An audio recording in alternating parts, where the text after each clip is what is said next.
Mesdames, Messieurs, c'est un plaisir de vous retrouver pour cette nouvelle session d'information sur Eden Télévision. Sans plus tarder, les titres. Joseph Fifame Diogbenou est élu depuis hier président de la Cour constitutionnelle. Ce vendredi, il entre officiellement dans ses fonctions à travers une cérémonie de passation de charge. Qui est Joseph Diogbenou? Vous aurez la réponse dans cette édition. Des objets d'origine douteuse ont été saisis par les éléments de la police républicaine. La présentation a été faite aux hommes des médias ce jeudi lors d'une conférence de presse. Puis les maladies virales du manioc constituent une menace pour la sécurité alimentaire en Afrique. Et c'est donc pour trouver une solution à cette situation qu'une conférence internationale se tient depuis ce jeudi à Cotonou. Les détails dans ce journal.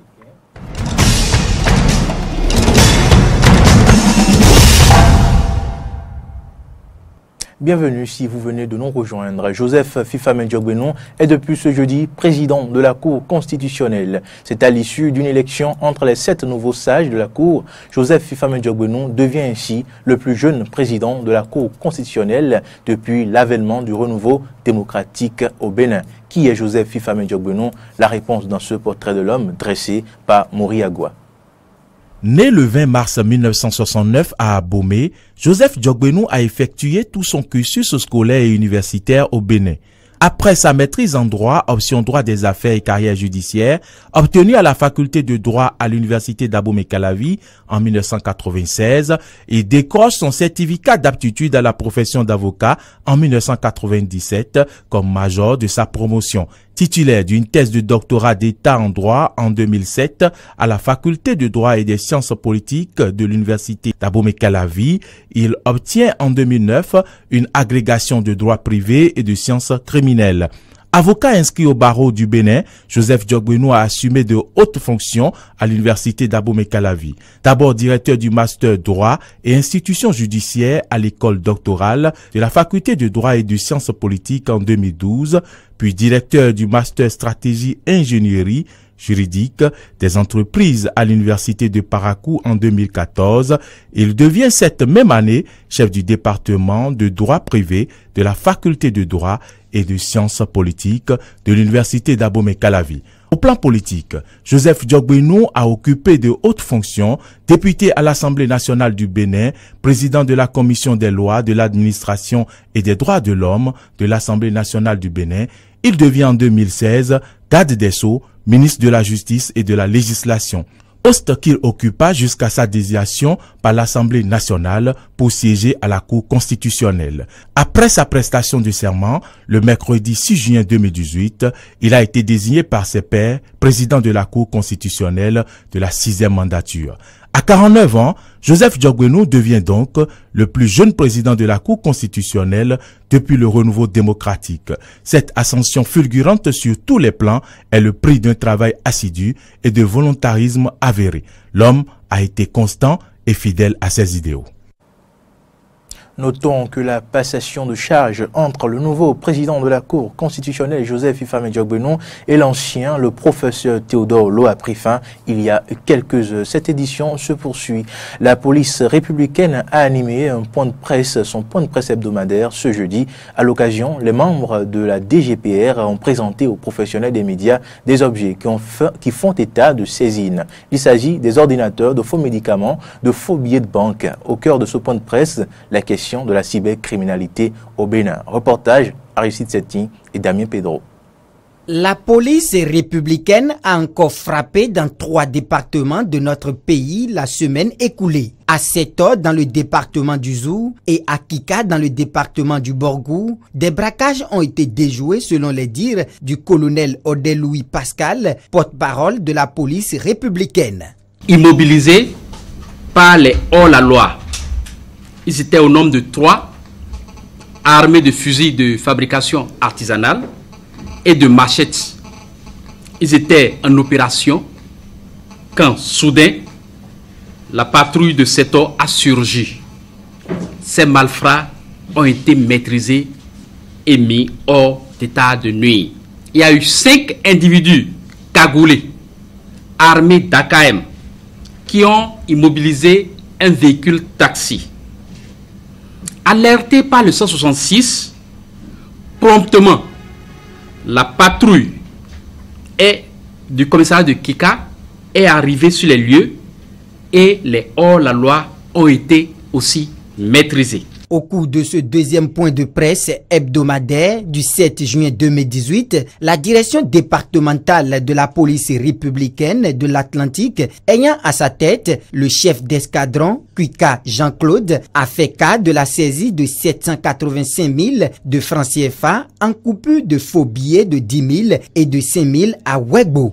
Du jeudi 31 mai au mercredi 6 juin 2018, les unités de Wegbo et d'Atogon ont procédé au démantèlement de réseaux de fabricants de faux billets de banque. À cet effet, la somme de 785 000 francs de faux billets a été saisie. 8 individus ont été interpellés puis mis à la disposition de la justice. Ceux-ci attirent leurs victimes qu'ils ont précédemment identifiées et leur font croire qu'ils possèdent un escargot blanc qui a des pouvoirs de multiplier les billets de banque.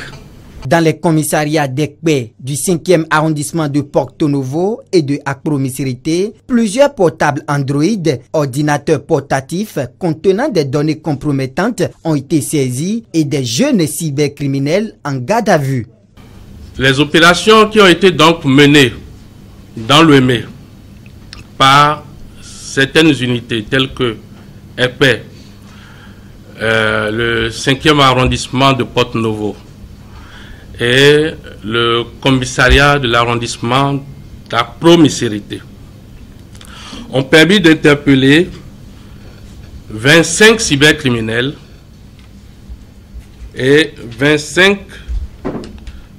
portables Android utilisés à des fins d'escroquerie ont été saisis, de même que 24 ordinateurs portatifs comportant des données compromettantes. La police républicaine n'a pas manqué de souligner au cours de ce point de presse un cas d'atteinte à l'intégrité physique le vendredi 1er juin 2018 à Révier dans la commune d'Abomey-Calavi. L'interpellation d'un Rounon à Révier. En effet, le Rounon a reçu la visite d'un client qui est bien sûr un homme qui est allé le voir pour qu'il l'aide à faire à la floraison de ses activités commerciales. Ils en étaient là lorsque le Rounon a pris un couteau très tranchant et a tenté d'égorger son client afin de se servir de son sang. Le cri de détresse de son client a alerté le voisinage qui très tôt a appelé le 166. Donc la population s'est rendue sur les lieux pour interpeller le Rounon en question et il a déjà été déféré au parquet. Par rapport au monsieur qui a eu ses blessures, il est encore à l'hôpital, il est entre la vie et la mort. Aussi, des réseaux de faux avis de recrutement ont été démantelés à Alada avec une escroquerie de 1 680 000 francs CFA à raison de 6 000 francs par dossier. La police républicaine a exhorté les populations à plus de collaboration afin d'améliorer leur sécurité et souhaite aussi que les citoyens ne cèdent plus à l'appât du gain facile. Le gouvernement béninois sonne l'alerte des maladies virales du manioc. À cet effet, il se tient à Cotonou du 7 au 9 juin 2018 une conférence internationale du vaste programme WAVE, West African Virus Epidemiology for Good Security, dont les travaux tournent autour des résultats de recherche en cours sur les maladies virales du manioc. C'est le ministre de l'Enseignement supérieur et de la Recherche scientifique qui a procédé au lancement de cette conférence. Mori Arnoagua et Denis Maroya.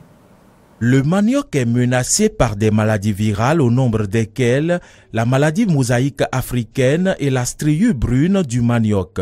Aliment de base pour près de 800 millions de personnes dans le monde, dont près de 500 millions d'Africains, la striure brune du manioc, par exemple, a déjà occasionné des pertes de rendement en Afrique de l'Est, pouvant atteindre 90%, voire 100%. C'est donc pour mettre en place un système de réponse urgente à cette épidémie en Afrique de l'Ouest que se tient à Cotonou cette conférence internationale initiée par le programme WAVE, West African Virus Epidemiology for Food Security. Aujourd'hui, les maladies virales constituent un véritable danger. Le tsunami du manioc, l'Ebola du manioc.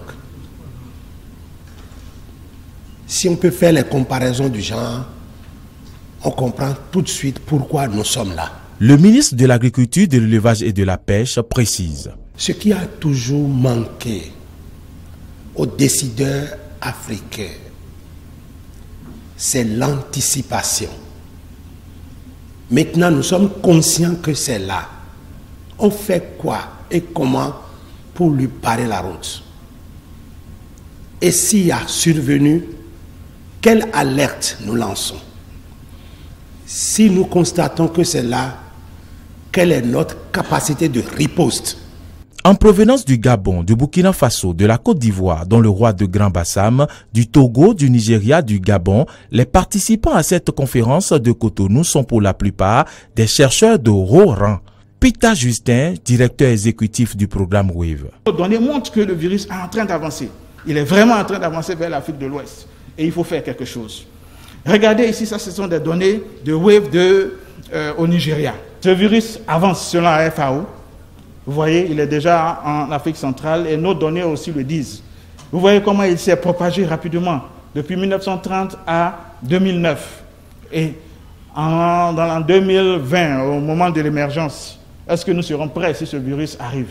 C'est là la question. C'est en présence de plusieurs ministres en charge de l'agriculture des pays membres du programme WAVE que le ministre Marie-Odile Atanasso a procédé au lancement de cette conférence internationale à Cotonou. Elle a rappelé dans son discours que les activités de surveillance et de modélisation menées essentiellement par des chercheurs africains dans nos pays devraient permettre de recadrer nos politiques et de prendre les mesures nécessaires pour anticiper les désastres à venir, comme la striure brune du manioc qui s'annonce à nos portes.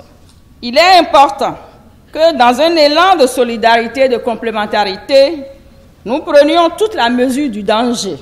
Il est temps que la compétition mondiale pour l'alimentation, l'agriculture de l'Afrique de l'Ouest et du Centre soit à même d'assurer la sécurité alimentaire de sa population parce que forte de son savoir-faire. C'est sur ces mots que je déclare ouverte la conférence internationale de Cotonou sur les maladies virale du manioc. Cette rencontre de Cotonou va permettre de sensibiliser les gouvernants et les leaders africains sur l'urgence de la mise en place d'une stratégie régionale pour répondre à la menace des maladies virales du manioc sur la sécurité alimentaire.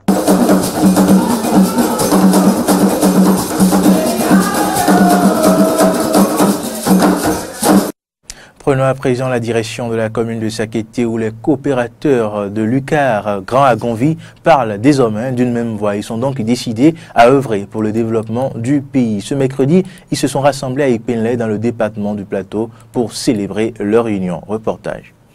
L'Union régionale des coopératives d'aménagement rural du Grand Agonvi renaît de ses cendres. Enfoncée dans l'illégalité, la division et le dysfonctionnement depuis 2007, l'Union retrouve peu à peu ses marques avec l'installation d'un comité paritaire provisoire reconnu par les autorités judiciaires et gouvernementales. Ces résultats épatent. Le paiement régulier des coopérateurs, le règlement systématique des main-d'œuvre et autres activités d'entretien des palmeraies. À ce jour, 600 hectares de surface ont été garnis de nouveaux plants de palmiers à huile grâce aux diligences du comité paritaire provisoire. Les matériels de travail que constituent les camions et autres équipements ont été réparés et remis en état de fonctionnement. Les coopérateurs ont assisté très heureux au renouvellement de les cartes de coopérateurs. L'amorce du paiement des arriérés d'impôts consentis par les anciennes équipes dirigeantes est désormais du moins une réalité.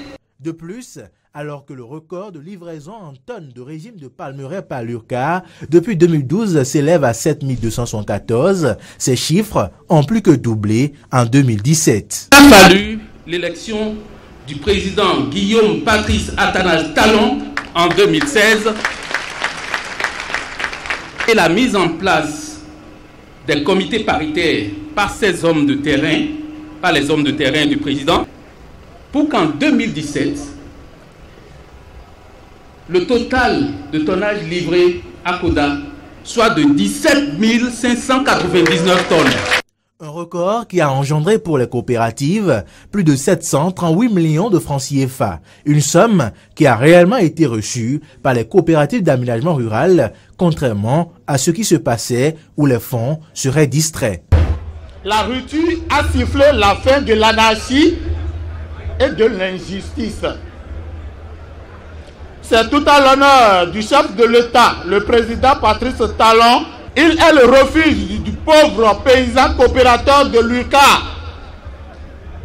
Il est le défenseur du brave travailleur des palmeraie de l'URCAR Grand Agonvi. C'est pourquoi l'URCAR Grand Agonvi dédie cette journée au président Patrice Talon en lui assurant son total soutien à l'accompagner dans toutes ses réformes. Activité dans les départements du Mono et du Koufo. Il y a de cela quelques semaines, précisément le 17 mai 2018, la population de Kpenon vivant sur les berges du lac Toho avait remarqué la mort mystérieuse de plusieurs espèces halieutiques. Après ce drame, quel est l'impact de la situation actuelle sur la vente des poissons dans la localité? Jonas Bouti est allé faire le constat. Voici son reportage. Les vendeuses de poissons d'Azonlihoué sont très fâchées parce que les informations relayées par la presse béninoise et surtout les réseaux sociaux ces derniers temps ont entraîné la mévente des poissons frits, leur principale activité dans la localité.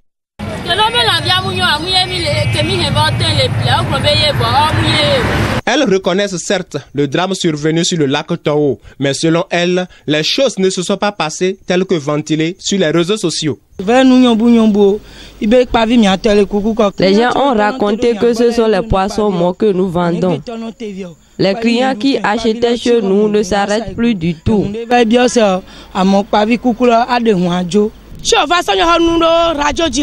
Quand ils ont dit ces choses sur les radios, ça nous a gâté notre commerce.